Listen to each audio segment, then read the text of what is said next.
lay down some options so that the employees can transition properly to a different agency or to other responsibilities, Mr. President. May I ask from the good sponsor if it is appropriate if I tell you to transfer the funds or the budget of the OMB to FDCP Mr. para President, ma-zero na itong budget ng yeah. OMB? Well, Mr. President, the mode that I'm thinking, and again, no, walang personalan to. No, I just have to repeat that many times. We can provide them with a budget 3 to 6 months to transition. No, para yung mga tao po meron namang forewarning na they have to transition to another agency. And then we can put that budget to another agency like the Film Development Council because they have almost similar functions and skill sets. And then request from the executive to do the transfer because we cannot transfer, Mr. President. We're a different branch of government. No? So we have to request from the agency that these are the findings of the legislature, and our recommendation is to transfer the employees to the Film Development Council.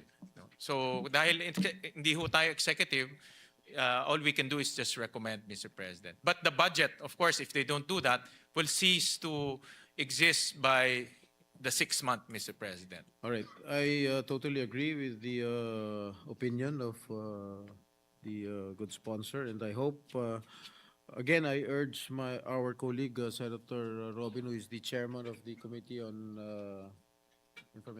Public Information, to please hear this, conduct a hearing on this particular bill to abolish the OMB. Wala, as what Senator Sherwin said, walang personalan to. We're just doing our jobs, our job as The other option, Mr. President, legislators here. because there's already a 10 billion peso allocation for the government optimization program this coming 2026. The other option is to recommend to the optimization board, my board kasi sila, to do the appropriate transfer and winding down of OMB. That's the other option, Mr. President. So we have two options that we can look at, and I would seek the guidance of Senator Jinggoy, who's been monitoring this particular issue for many, many years. No? So we would seek some guidance from him. Maybe you can choose the best option leading to the abolition, eventual abolition, or the impending abolition of this non-performing agency of the government. I think this is under the office of the president. Am I correct? Yes. Yes, Mr. President. Yes, I think I already mentioned this to the president, and he agreed that this is also a non-performing government agency. That's why, So- Mr. President, if you look at the cuts that we made in the budget, it's actually a signal that the wind down should already begin. No? That's why we took out the CO, we reduced the MOE, but of course, we're very concerned with the employment status of Yes. the employees. So we're Hindi very... naman mawawala ng trabaho Yeah, yung Mr. President, if you can recommend a transition Yeah. to a more productive responsibility, then we'll support that, Mr. President. Yes, hindi naman mawawala ng trabaho yung mga yung mga empleyado ng OMB. Of course, that is also our primordial concern. Baka mawalan ng trabaho yung mga employees ng OMB. That is not our target here. Kasi lilipat naman yan sa ibang government agency. So don't get me wrong, ha.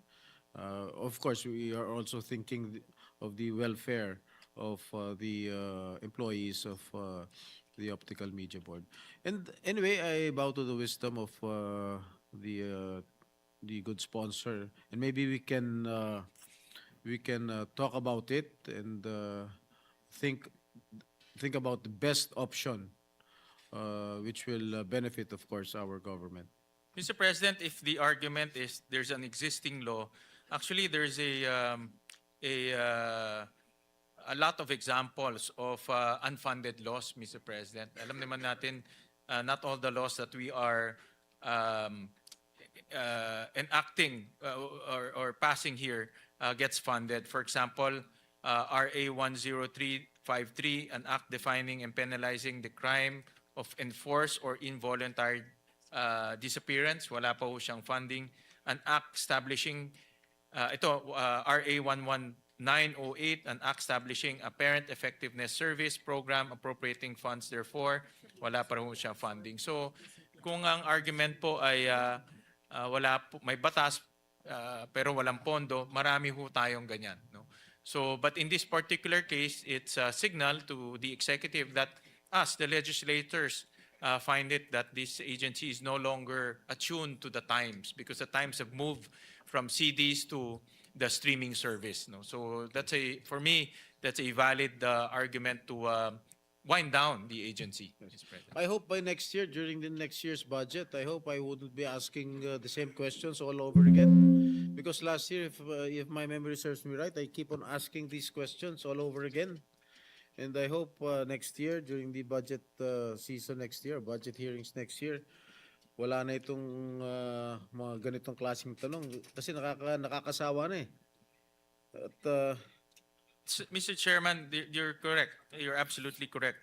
Kahit na 47 million yung kanilang budget compared, it's a small budget compared to the others. But 47 million is 47 million. of course. No? So that's why we're looking for ways to make the budget allocations efficient and making sure that the amounts that go to the agencies are really felt by the people, Mr. President. All right.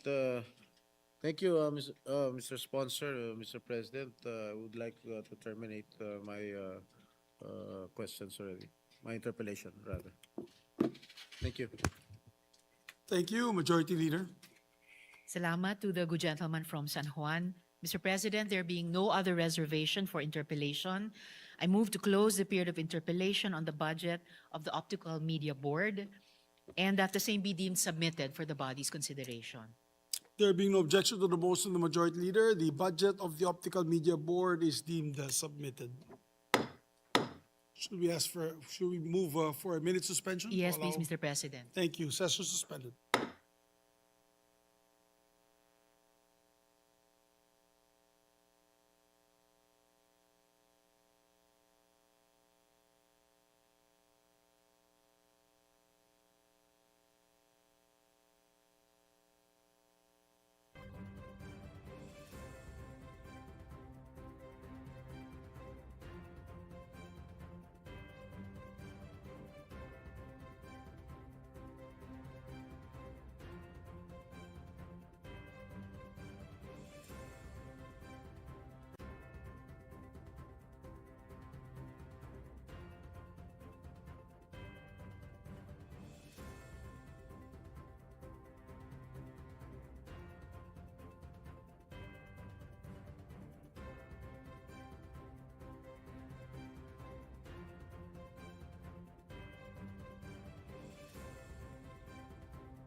Majority Leader.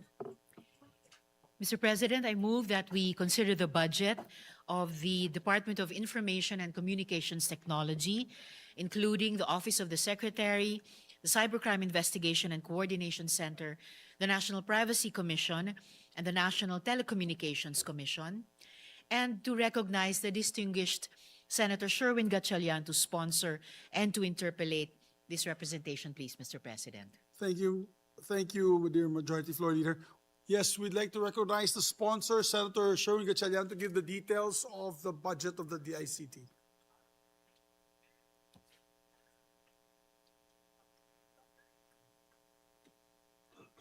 Mr. President, thank you, Majority Leader. Thank you, Mr. President. Mr. President, we respectfully submit for the body's consideration the fiscal year 2026 proposed new appropriations of the Department of Information and Communications Technology and its attached agencies amounting to 13 billion pesos. And the breakdown is as follows. For the Office of the Secretary, 11 billion pesos. For the Cybercrime Investigation and Coordinating Center, 457 million pesos. For the National Privacy Commission, 428 million pesos. For the National Telecommunications Commission, 726 pesos. Thank you, Mr. President. Thank you very much, good sponsor. We'd like to recognize Senator, my Deputy Majority Floor Leader, Senator Ontiveros, for her questions. Salamat po, Mr. President, at magandang hapon po, Mr. Chair. Mga tanong muna po, Mr. Chair, tungkol sa procurement issues kaugnay ng Bayanihan SIM project. The Good Secretary wrote a letter to the Office of the President dated 1st July 2025 in which the department requested authority to use direct contracting for the 3 billion pesos Bayanihan SIM project. Wala daw kasing iisang telco which can cover all 360 proposed sites.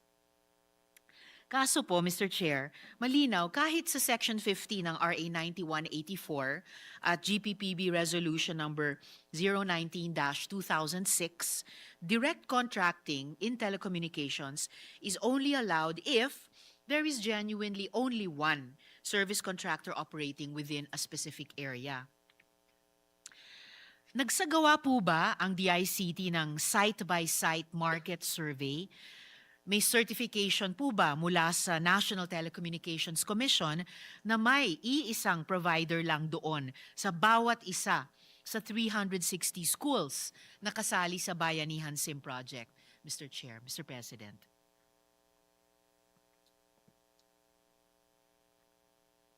Mr. President, I was advised by Secretary Aguda that the project underwent competitive bidding, Mr. President. So contrary to probably the common knowledge of it was direct contracting, this underwent competitive bidding, Mr. President. Tama po kayo, Mr. Chair, at ang Good Secretary. Eventually, kalaunan, nag-competitive bidding. Ngunit may naunang sulat na humingi ng otoridad na mag-direct contracting. Kaya gusto ko lang pong linawin yung dinaan ng naunang prosesong iyon bago ang isinagawa ng department, eventually ay yung competitive bidding. So nung unang sumulat sa Office of the President, nagsagawa po ba ng site-by-site market survey? Mr. Chair, Mr. President.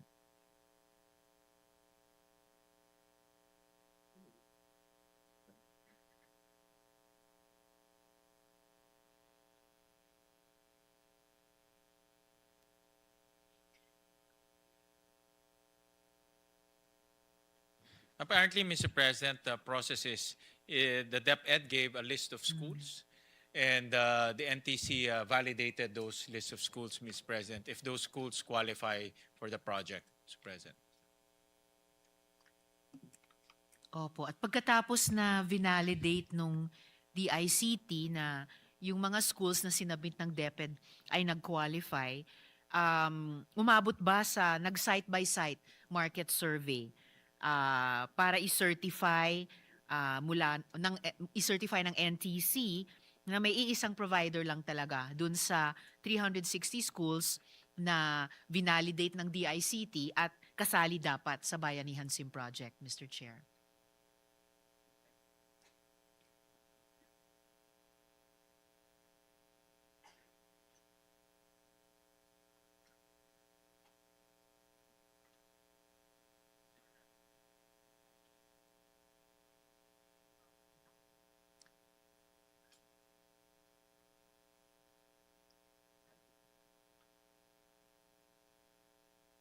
So Mr. President, the Department of Education gave the NTC a list of schools.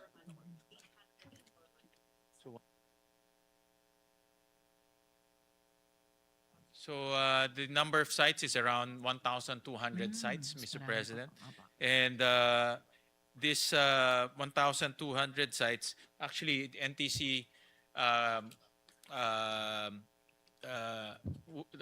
did some it's a site-by-site survey, Mr. President. So site-by-site, the way I understand it is they went from one site to the other site, and they looked at the characteristics of those sites, and if the sites qualify, then they choose those sites, Mr. President. So gumawa nga po ng Yes, site-by-site gumawa. In survey short, gumawa department po. through the NTC. Yeah, gumawa Opo. po. In short, At- gumawa po. Opo. At pagkatapos ng site-by-site survey na yon,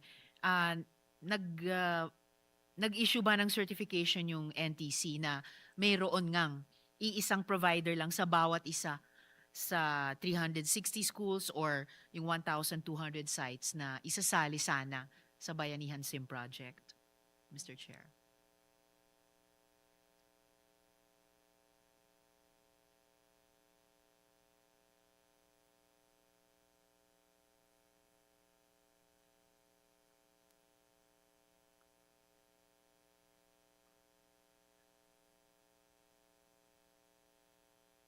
Well, Mr. President, so what happened is the DICT requested the NTC to do this site survey, and the NTC will give the DICT the available service provider in that area.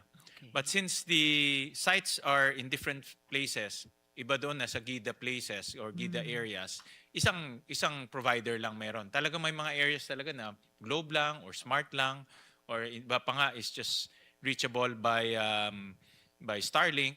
So ganun lang yung binigay nila. But in short, it's the information provided by the regulator on what available service is present there. Okay po. And yung information na naibigay ng NTC sa department sa pamamagitan ng certification, ay nag-find nga po ba na sa bawat school or sa bawat site, iisa lang po yung provider, Mr. Chair? May iba-iba ho. No? May mga ibang, Okay. like for example, sa GIDA area, Opo. we all experience this pag umiikot Yes. tayo, Opo. Your Honor, Senator Risa, na may mga areas talaga na Smart lang yung malakas na signal. May mga areas na Globe lang malakas na signal. So, depending on the site, Mr. President. But those information were given to the DICT. Opo, Mr. Chair. Pero ang ibig ko pong sabihin ay sa bawat site na sinurvey tapos sinertify ng NTC, sa bawat isang yon, isa lang po ang provider. Kahit iba-iba across sites, Mr. Chair. Or may mga sites na there was more than one provider available, Mr. Chair. But Mr. Chairman, may mga areas na may mga sites, school sites na talagang more than one provider. So it really depends on the site and kung ano ho siya, kung GIDA area or not GIDA area. Opo, Mr. Chair. So kung may mga eskwela Sorry, na... Mr. President, Yes, the Mr. Secretary told me that this is really, lahat pala sila ay GIDA areas. Okay. So this project is geared towards the GIDA areas. No? Ito yung mga geographical, isolated, and disadvantaged areas. Opo. Pero may mga GIDA areas pa rin na sinurvey at sinertify ng NTC na yung schools nila ay may more than one provider na available, Mr. Chair. Mr. President, you're correct, Mr. President. Salamat, Mr. Chair. So, kung yung eskwela or may ilang eskwela na may signal coverage naman sa multiple telcos, hindi po ba malinaw yung batas na dapat may bidding to ensure competition. So, bakit po nagkaroon ng initial na attempt ng direct contracting, Mr. Chair, Mr. President?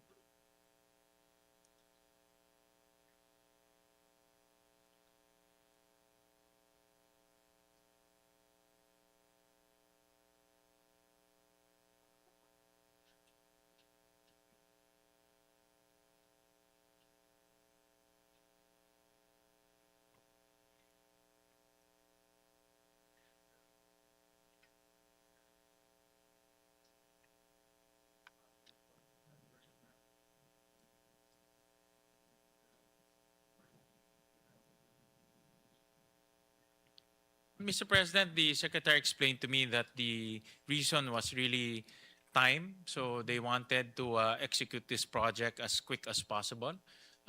So they thought that the best and the quickest way to execute this project is through direct contracting, Mr. President. But eventually, because of that GPPB regulation, eventually they decided to conduct a public bidding, Mr. President.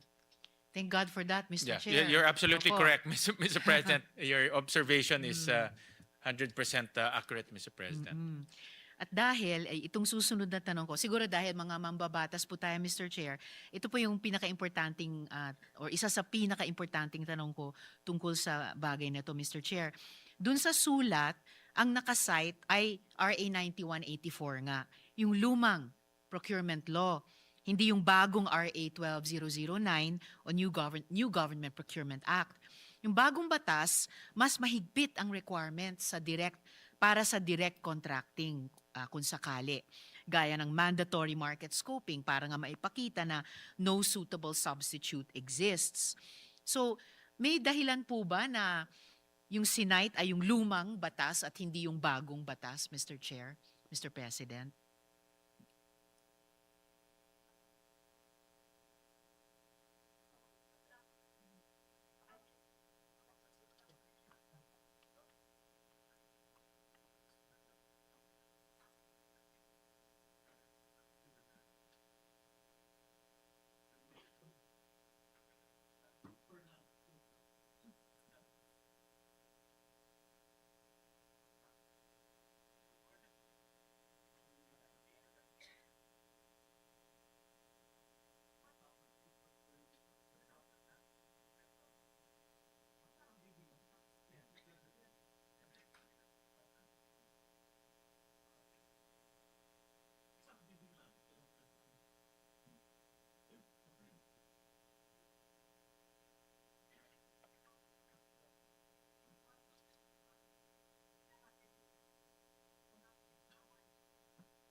Yeah, sorry for the delay, Mr. It's all President. right, Mr. Chair. I was just getting more details, Mr. President. So, well, Mr. President, the simple answer was that time the IRR of the new law was not promulgated yet.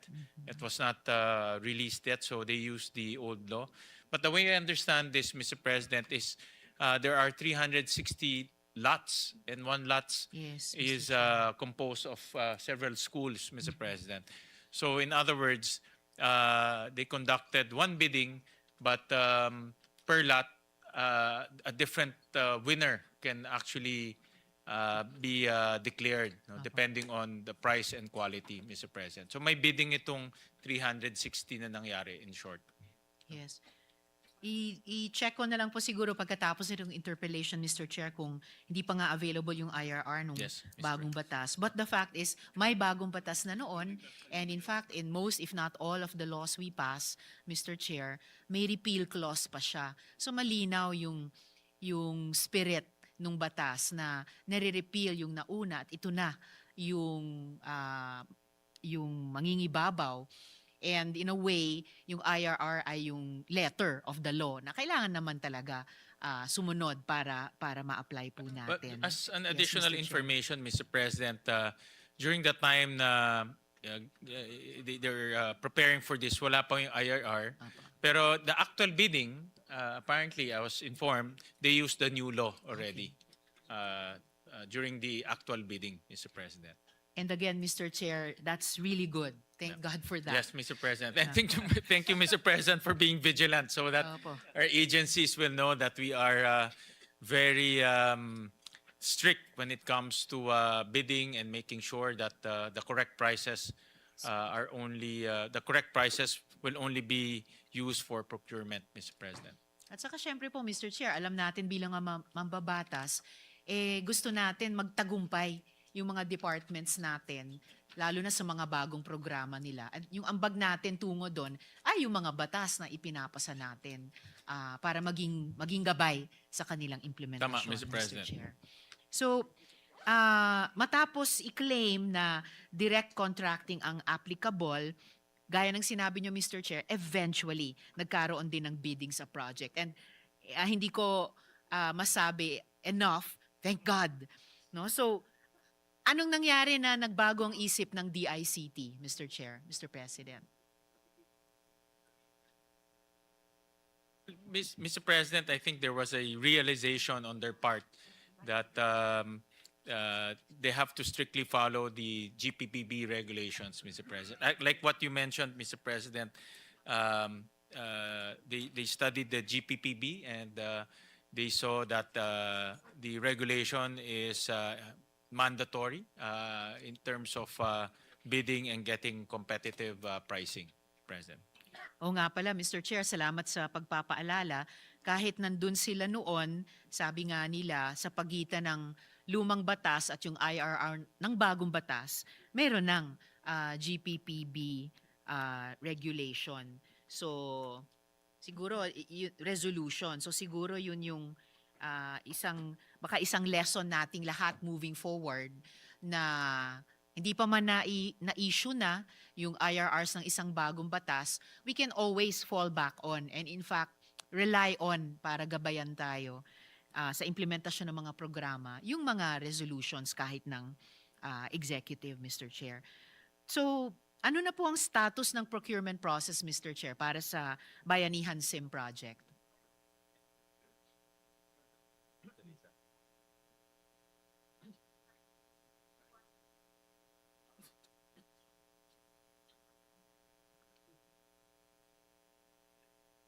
So, Mr. President, the procurement is ongoing. 251 lots were already awarded and 109 lots for rebidding. Bakit rebidding? Failed bid? So, it's... Nag-rebidding dahil po nag-failed bid.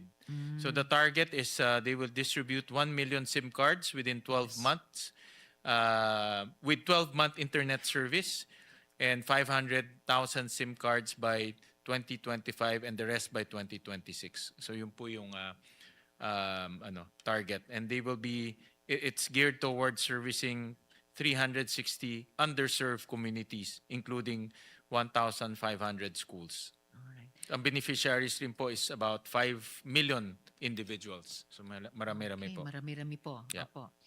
Salamat, Mr. Chair. Dadako rin ako sa isang follow-up question, maya-maya ng konti tungkol dun sa underserved communities. So, huling tanong na lang dito sa unang paksa, Mr. Chair. Nitong taon, naipasa na yung Konektadong Pinoy Act.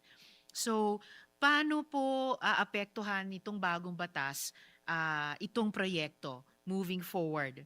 Nabasa natin na inaasahan ng DICT na may 2 hanggang 3 bagong telecom companies na papasok sa bansa sa mga susunod na taon. Well, Mr. President, the Konektadong Pinoy is a competition bill. So it's geared towards attracting more players in the different segments of the internet connectivity segments. So in other words, pwede na hong pumasok itong mga players in the different segments, last mile, middle mile, even yung mga entry points, Mr. President. So hopefully we get we get cheaper pricing, better service, and mas malawak po na access para po sa ating mga kababayan. So that's the direction of the Konektadong Pinoy. Okay. Salamat, Mr. Chair. Yun naman yung inaasahan natin bilang mga mambabatas din na nakakatulong tayo magtayo ng isang policy framework na cohesive at nagtutulungan in effect yung mga iba't ibang batas na pinapasa natin para mag-facilitate ng mga tamang mga programa dito sa ating bayan. Good sponsor, Mr. Chair, Mr. President, magsususpend muna po ako ng aking interpellation to give way to the interpellation of the good Senate President in the interest of time, Mr. Chair, Yes, Mr. thank you. President. Thank you, Mr. Thank you, President. Senator Risa. The Senate President is recognized. Thank you, Mr. President. Debt of gratitude to Senator Risa Ontiveros, who is the Deputy Majority Leader, for allowing me to not exactly interject, but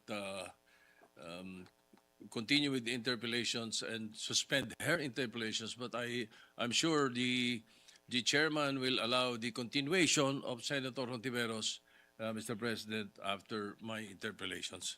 There are certain concerns that I have to air, and at this point, you will have to forgive me, the Senate President. There are some chores that I have to do, so I will have to leave for a while at around 6:15. So thank you very much for allowing me, Your Honor, Senator Ontiveros. Mr. Chairman, just a few questions, if you will allow. Yes, Mr. President, it will be an honor. For the Cybercrime Investigation and Coordination Council, how do you monitor online marketplaces selling illegal substances and offering illegal service? Please notice on the screen, take note on the screen. I've come across peyote, which contains a mescaline, a banned substance. Are you aware that peyote or Lophophora williamsii is being sold on Shopee? Are you aware? This is a banned substance. Parang ano rito. May epekto ng pareho ng shabu, marijuana at kung ano yan.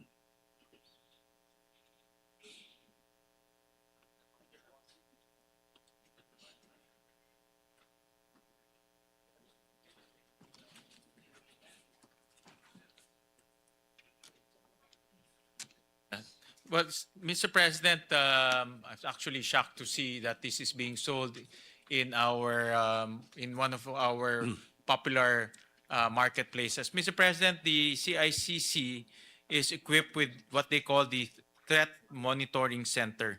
So in other words, they can monitor this type of illegal substance or banned substance being sold in in different platforms, in the internet. But Mr. President, we also have another law that regulates the sale of this type of items in the platforms. This is the Internet Transaction Act law, in which the DTI is the one mandated to also monitor what's being sold in these platforms. But to answer your question, in short, capable po ang CICC to monitor this type of banned substance. All right, so monitor, Your Honor. So what actions have you already undertaken with this? And did you answer my question of whether you were aware of this? And what actions you have already taken? Or if not, what actions will you undertake? Well, Mr. President, so what the process is, they monitor it, they investigate, and if indeed this is these banned substance are being sold in our country, most especially it's being bought by our constituents, the CICC can recommend the takedown of the actually the takedown of the website itself. Yes. So buong website to pwedeng ma-take down, but it has to go through investigation and coordination with the DTI, being the regulator of these online platforms. But this one being illegal substance, you must coordinate with the Philippine Drug Enforcement Agency, not only with the DTI, for digital surveillance and takedown of the prohibited online listings.